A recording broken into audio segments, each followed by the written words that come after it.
1 year since the Klamathon fire began, local businesses have played a big role in trying to rebuild the community of Hornbrook, but they've also taken quite the hit. I learned how they've been impacted over the year's time. I've had a decrease in business, of course, because so many people were evacuated out of here and they lost their homes. The First and Last Chance Saloon in Hornbrook has seen a decrease in business since the Klamathon fire. Since the Grange building burnt to the ground, Betty Miller opened her business for community meetings. Everyone knows pretty much everyone in the community, and they love their community, and so that makes it really easy to support one another. We're like one big family, as it should be. After helping their own community during the fire, the lone thrift store in town has taken a hit as well. We are not getting the sales that we need. We're not getting people coming like we used to. And I hate to say it, I don't know how the R Ranch is surviving, but they don't have as many people. We used to get tons of customers, people that would come up for the summer. And we're getting very little this year. So, the fire has been tough on us. 1 year since the devastation of the Klamathon fire, and you notice behind me that the Grange building, which had been there for nearly 100 years, is no longer there. Like many of the buildings and homes around it, it has not been rebuilt or replaced. One local organization hopes to change that by putting a new building there with some additional amenities for the community.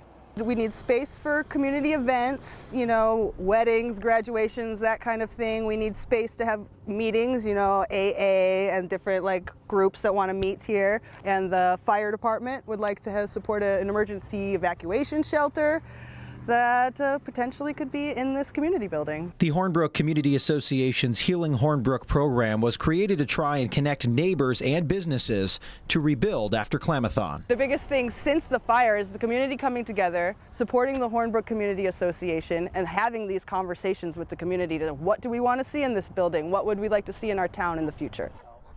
The Klamathon fire did more than just destroy homes and hamper the lives of residents in the Hornbrook area. It also created some water problems. For months, quality drinking water became a premium for those impacted by the fire. One of the two water tanks that pumped water to residents was damaged. In early September, the water was cleared by the California State Water Resources Control Board to be safe for potable use. However, there is still a problem with the water. They've yet to reconstruct the second tank. We can't pump water into that and then pump it down through the plant to chlorinate it and stuff, and pump water into the town at the same time, so it's kind of hard. The single well also has a sulfur smell to it because the process is being expedited to try and meet the demand. Puckett says the water doesn't have enough time to sit for the smell to leave prior to pumping into the town. The water is tested once a month and again is safe to drink, but every time there is a complaint about the smell, they have to test it again.